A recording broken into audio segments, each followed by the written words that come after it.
Hello students, today we will start a new chapter, that is the last chapter of this course, Measures of Dispersion.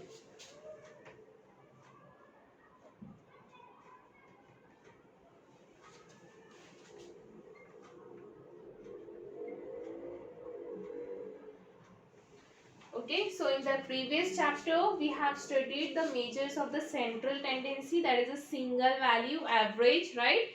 Now in this chapter we are going to study about the measures of the dispersion. Okay, dispersion means the variation, that deviation. Okay, that means if your observations are getting varies, okay, if they are varies according to the situation or anything, then that deviation, that variation is called dispersion. So now in this chapter we are going to study the different measures of the dispersion.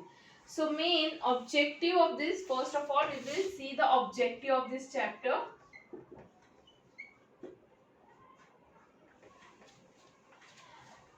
Okay, the reliability of average is more if the dispersion is less. Okay, then the average we have calculated in the previous chapter will be more reliable for any data if the dispersion is a less. That means if the variation in the observation is the less, then your average will be more accurate.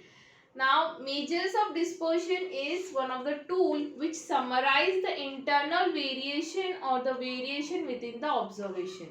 Okay, so it will summarize the dispersion, means it is the statistical tool which summarize if there is any variation between the observations. Now, the techniques of a measurement of dispersion are discussed in this chapter. Okay, so there are mainly two measures of the dispersion: SD, standard deviation, and CV, coefficient of variation. We are going to see one by one. Okay, now in introduction we can see, for further study and the analysis it becomes essential to measure the extent of the variation. Now observations are scattered or the dispersed from its central value. This variation is called as a dispersion. That means if you have a central value, now due to the variation your observation will be scattered from that center value.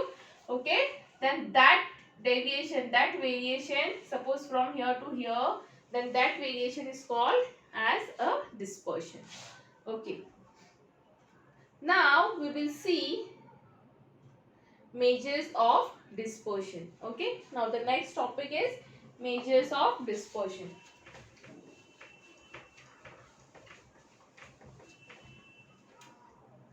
So in this chapter we are going to study the following measures of the dispersion. First one is a range, and the second one is a standard deviation.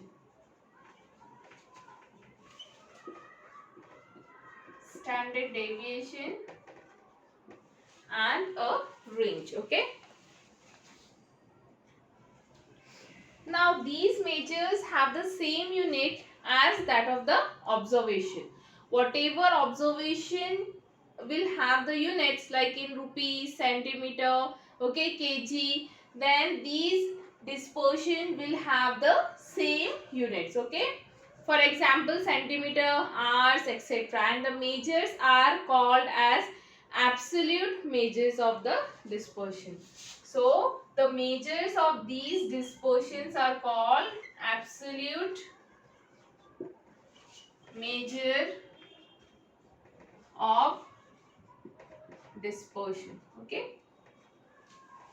so whatever deviation, whatever dispersion we will calculate, it is called absolute measures of dispersion. Now it can be variable. Now we will see the next topic is absolute and the relative measures of the dispersion. Okay, so what is absolute measures of the dispersion? The measures of the dispersion, okay, range and the standard deviation are called absolute measures of the dispersion. Now we will see the relative measures of the dispersion.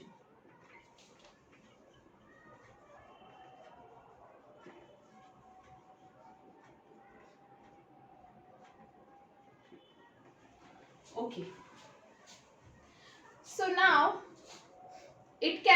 seen that the absolute measures of possess units and hence create the difficulty in the comparison of dispersion for the two or more than two frequency distribution. Okay, that means if you are comparing the two frequency distributions, okay, one is for weight, you can take an example, and another is for height. So height measures in centimeter and weight measures in kilogram. So how you will compare the data? Okay, how you will compare the measures of the dispersion?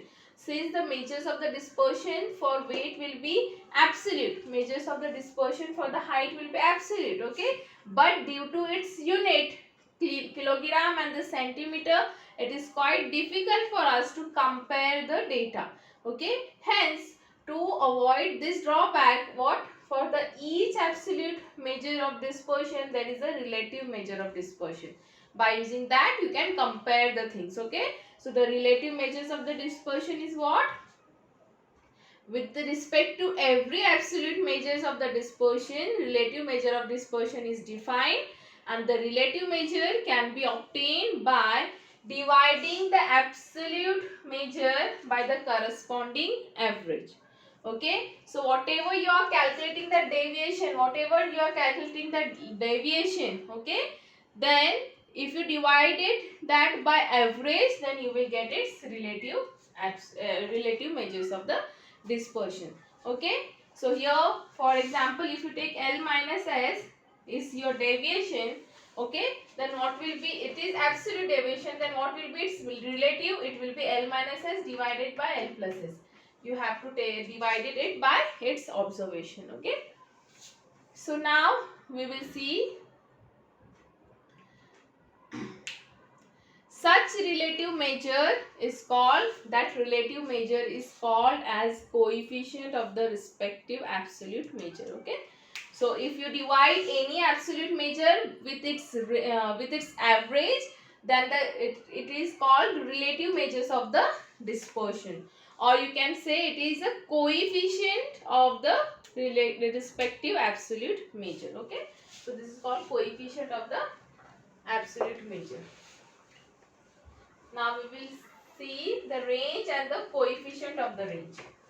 So the first measures of the dispersion is, so always remember one thing, for every measure of dispersion there will be its coefficient. Okay, coefficient means its relative measures of dispersion. Okay, so we are finding first measures of the dispersion. So we are going to study two measures of the dispersion in this chapter, range and the standard deviation. So for the range also there will be a coefficient of range, and for the standard deviation also there will be a coefficient of standard deviation. And why we require this coefficient, that relative measure? Because it helpful for compares the thing. Okay, so with the help of the coefficient you can compare. With the help of this range you cannot compare the things. Now the range is the measures of the dispersion. However, it is the simplest measure and the suitable if the extent of variation is a very small. So if you have a very small variation, then this measures of the dispersion is possible. It is called range. Okay, now we will see how to find out the range for the given data.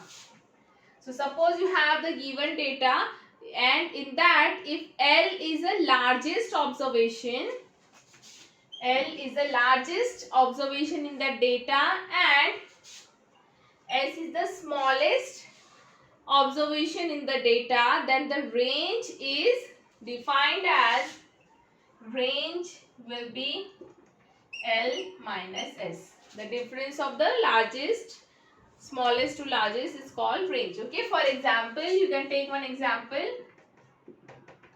2, 5, 7, 10, 1, 3 and 30. Okay, so if I ask you find out the range for this, so what will be the L here? The largest observation is 30 and the smallest observation is 1. Therefore, the range is R is equals to L minus S, that is 30 minus 1, which is equals to 29. Okay. Now, as we know, for every measure of dispersion, there will be relative measure of dispersion, which is called coefficient, right? So here next thing is what? Coefficient of range.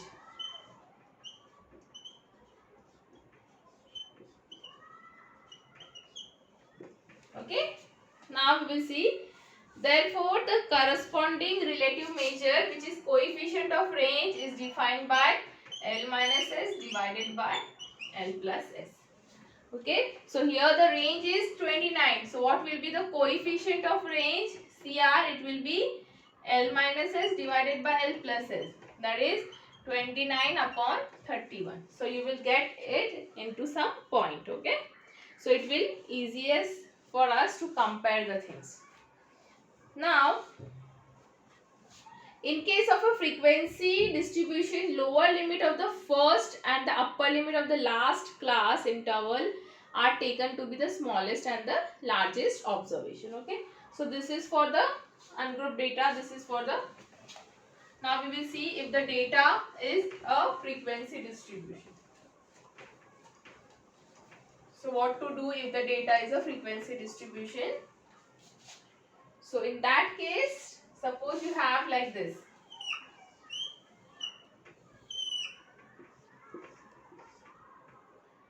10 to 20, 20 to 30,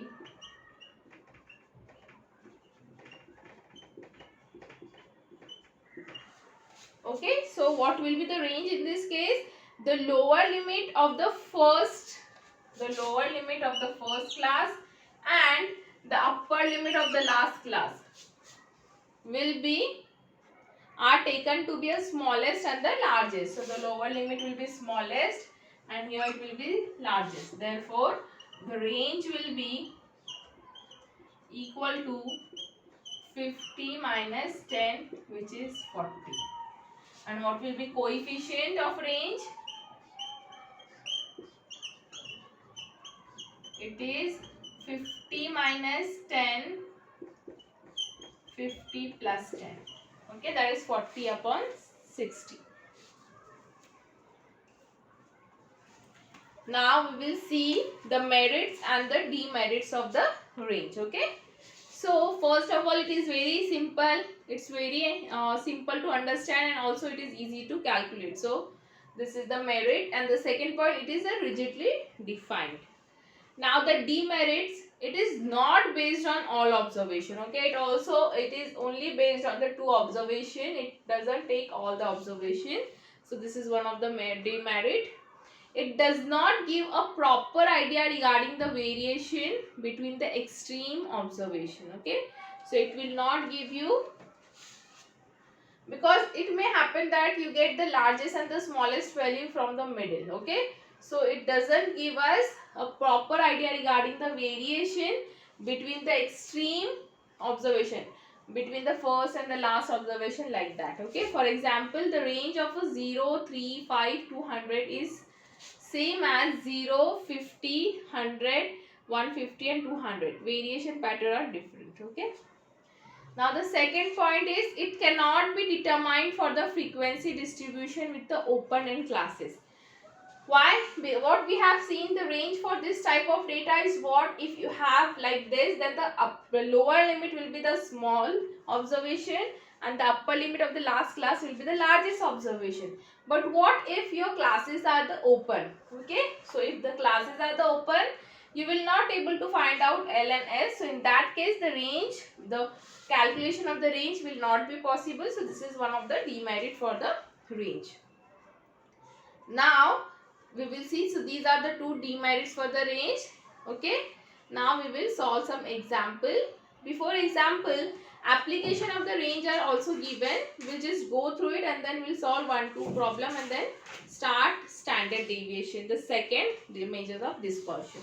So the application of a range.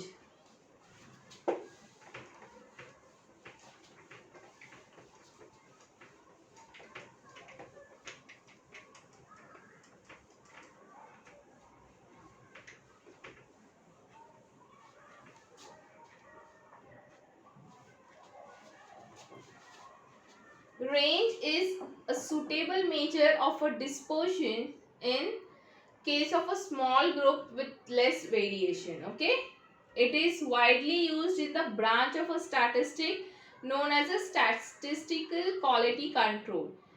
Second point, the changes in the prices of a share, lowest and the highest observation are used. Third point, temperature at a certain place is recording using the maxima and minima value.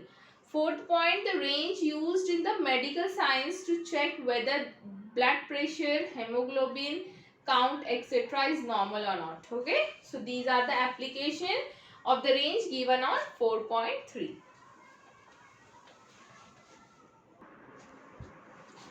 Now we'll solve example given on page number 4.3.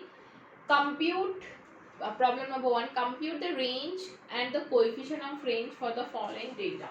And the data is 100, 24, 14, 105, 21, 35 and 106.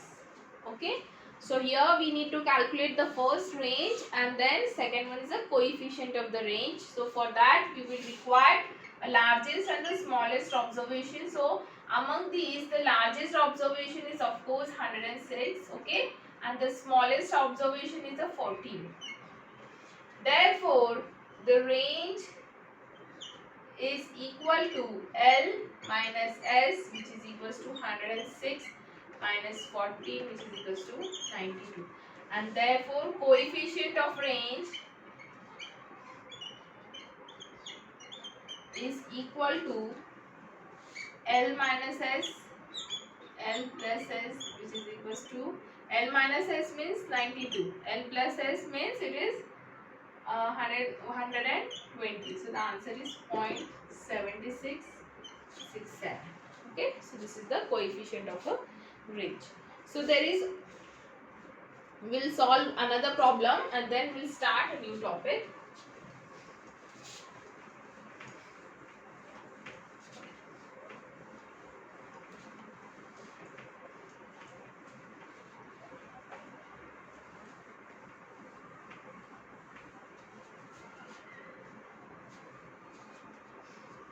Example number 2, determine the range and the coefficient of a range for the following data. Okay, so the electricity consumption per month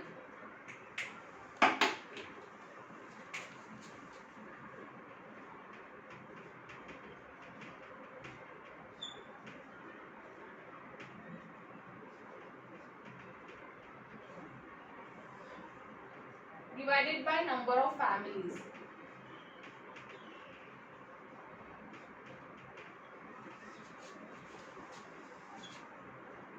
Hundred to 150, 150 to 300, 300 to 450,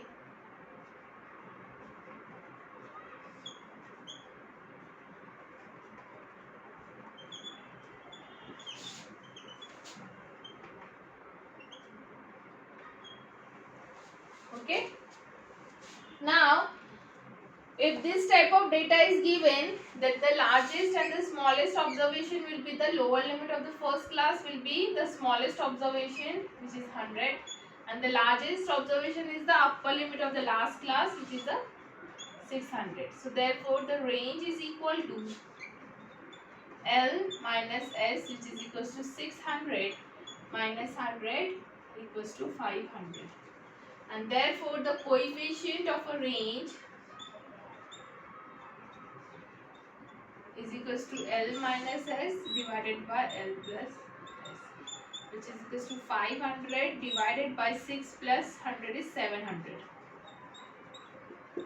5 upon 7, which is equal to 0.7143. Okay, so this is about the range.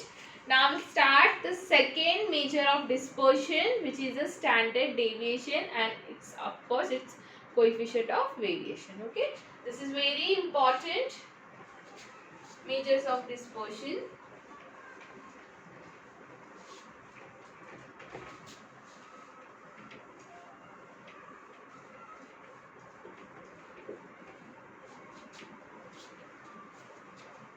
Okay, now as we have seen, the measures of the dispersion which satisfies most of the requisites of the good measure and the free from the drawbacks present in the other measures of the dispersion. Okay. So the definition for the standard deviation is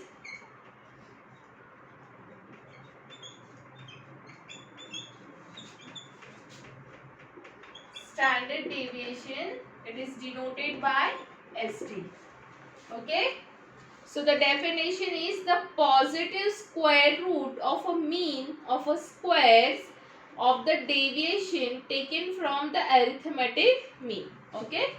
So the positive square root of a mean means what? Summation of x upon n is a mean, right? Summation of x upon n is a mean. And here we are taking the positive square root of a mean, okay, of a square. Mean of a square matlab kya? It should be mean of a square x square, okay. And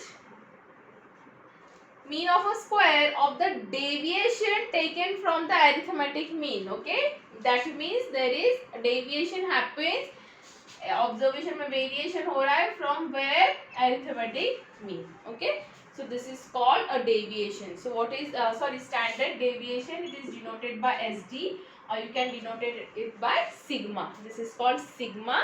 Okay, so what is the standard deviation? It is a positive square root of a mean of a square taken, okay, of a deviation taken from its arithmetic mean. And this is for what? Of course this is for the individual data. If the frequency was not there, only the individual data will there, then you will apply this formula for the standard deviation. So this is for individual data. Okay, now we'll take another case for the frequency distribution. Okay, so in case of the frequency distribution, standard deviation is a same, only you have to multiply this by what? By f, frequency, right? Because in mean also we will multiply it by xi into fi divided by capital N, addition of all frequencies. So here also change will be there, n will be summation of all frequency, and of course you have to multiply this observation. Here the instead of x, your observation is x minus x bar the whole square, right? Because we are doing deviations. So you have to multiply each term from f and then you have to add them. So this is for what? This is for frequency distribution.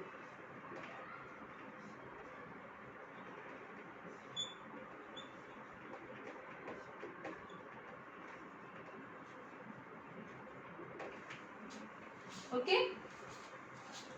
Now we can also simplify this formula. Okay. So simplification is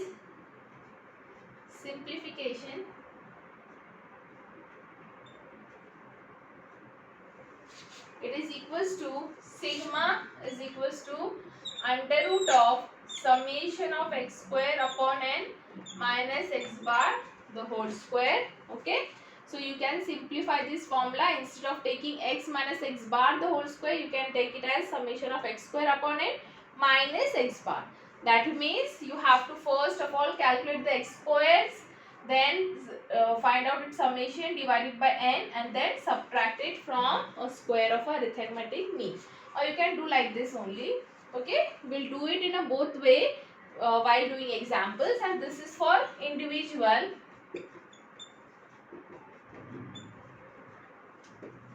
And for discrete, it will be summation of x square into f divided by capital N minus x bar the whole square. This is for frequency distribution.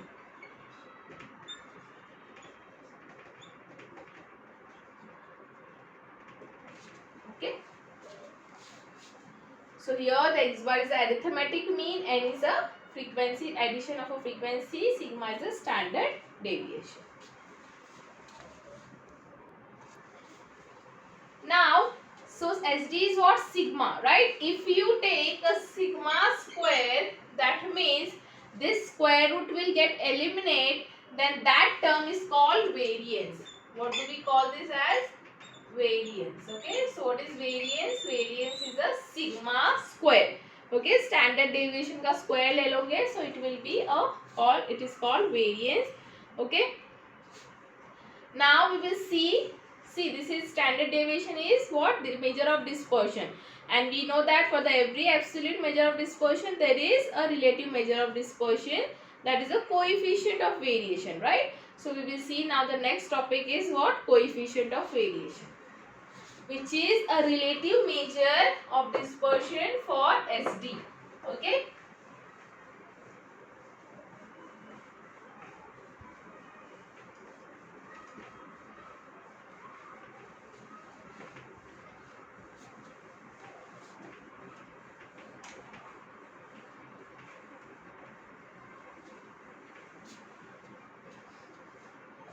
So Professor Carl Pearson suggested the relative measures of standard deviation. It is called coefficient of variation. Okay, and it is denoted by CV, coefficient of variation.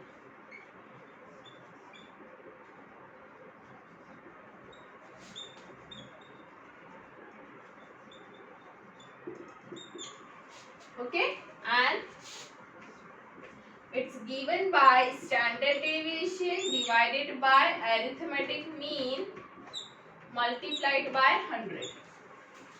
So you have to just divide it by average, that is arithmetic mean, and multiply it by 100 to get into percent. Okay.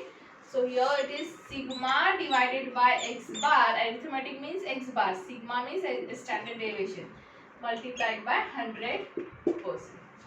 Okay. So since SD upon x bar will sometimes it comes like very small quantity. Okay, so to avoid that we multiply it by 100 to get into a percent. Okay, now we'll take one example, okay, of standard deviation SD. It is given on page number 4.6, problem number 3. Compute standard deviation and CV. CV means coefficient of variation for the following data, and the data is 36, 15, 25, 10 and 14. Okay. Now since this is the individual data, so what is the formula for the SD? First of all, you will write down the formula. It is under root of summation of x squared upon n minus x bar square, or okay, you can use this simplified formula, or you can use summation x minus x bar the whole square upon n. Okay, so it's up to you. You can use both the formulas. So we required x bar, mean of this, x square ka summation, okay, and the number of observation is n is equals to 1, 2, 3, 4, 5. N is equals to 5 here.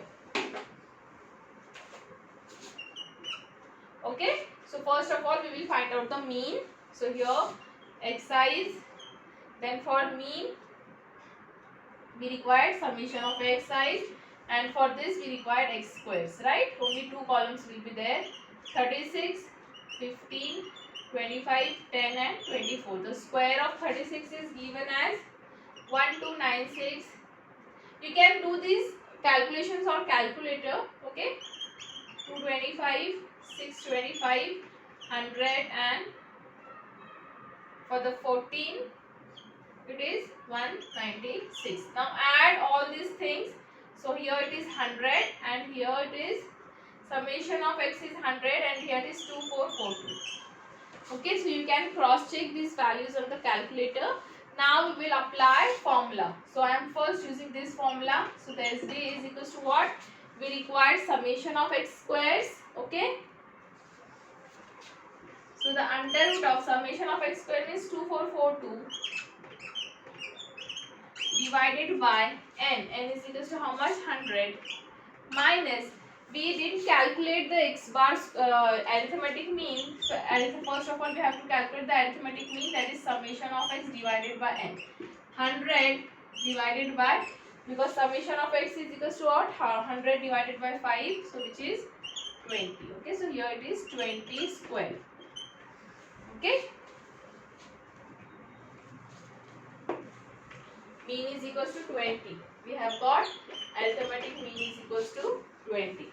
Therefore, after doing this calculation, you will get this as under root of 88.4, which is equals to 9.4021. Is this ST. Okay, so this is the first method, and if you want to do by the second method, by the second formula, original formula, so for that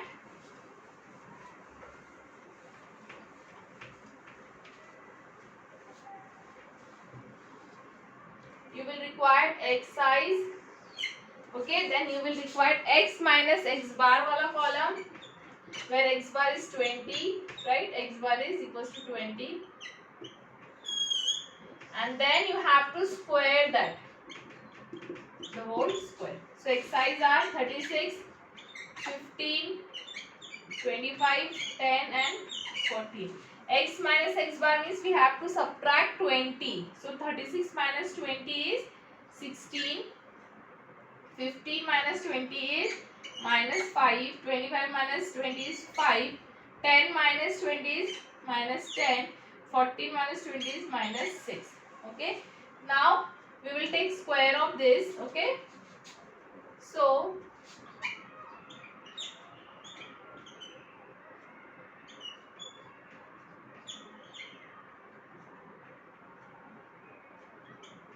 256.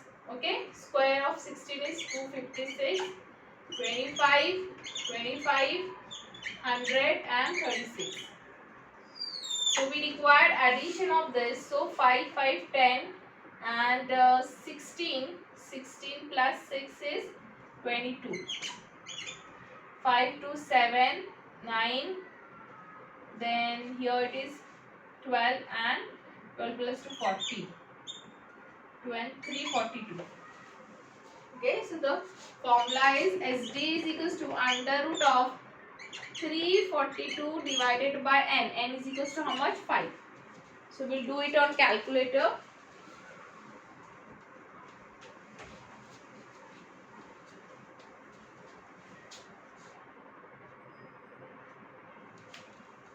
So 342 divided by 5, it is 68.4, and under root of that,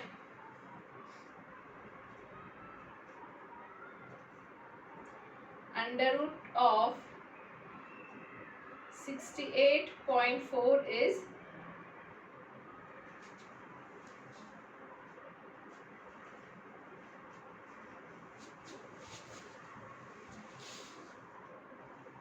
here we did mistake. Here it should be 442. Addition should be 442. Okay. So here it is 442. So the answer is 442 divided by 5. It is 88.4. Okay. And the square root of 88.4 is 9.4021. So you can compare, we get the same answer, okay, by using both the formulas.